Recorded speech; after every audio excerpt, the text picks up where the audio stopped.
14 বছর থেকে পাহাড়টাকে শুধু আমি এপারেই দেখেছি।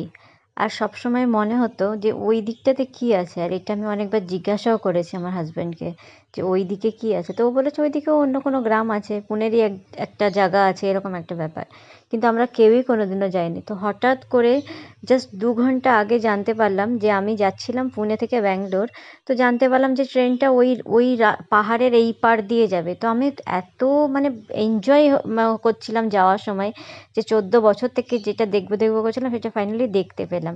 তো ব্যাঙ্গালোরে পৌঁছানোর পর ওখানে প্রত্যেক দিন সন্ধ্যাবেলা হলেই বৃষ্টি শুরু হয়ে যায়।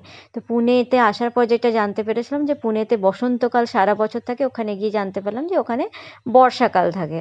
তো যাই হোক না কেন, আমরা ব্যাঙ্গালোরে ঘুরতে গিয়েছিলাম, তো ওটা তো দেখালাম যে ওটা ব্যাঙ্গালোর প্যালেসে গিয়েছিলাম।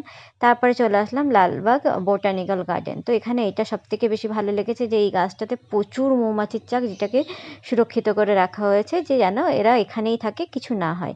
তো জাস্ট এই এই আমি মানে বোটানিক্যাল গার্ডেন ঘুরে এত টায়ার্ড হয়ে গিয়েছিলাম, তারপরের দিনই আমাদের ট্রেন ছিল, চলে এসলাম। জাস্ট 10 দিনের জন্য গিয়েছিলাম, আর পুরোটা দিন আমরা বাড়িতে থেকে থেকে একদিনে আমি পুরো ব্যাঙ্গালোর ঘুরে চলে এসেছিলাম। তো যাই হোক, আমি এই যে এইগুলো মানে ভিডিও বানাচ্ছি, তো আমি খুঁজে বেড়াই যে এর মধ্যে কোন গাছ আছে যেগুলো আমাদের ওয়েস্ট বেঙ্গলের গাছের সঙ্গে ম্যাচ করে।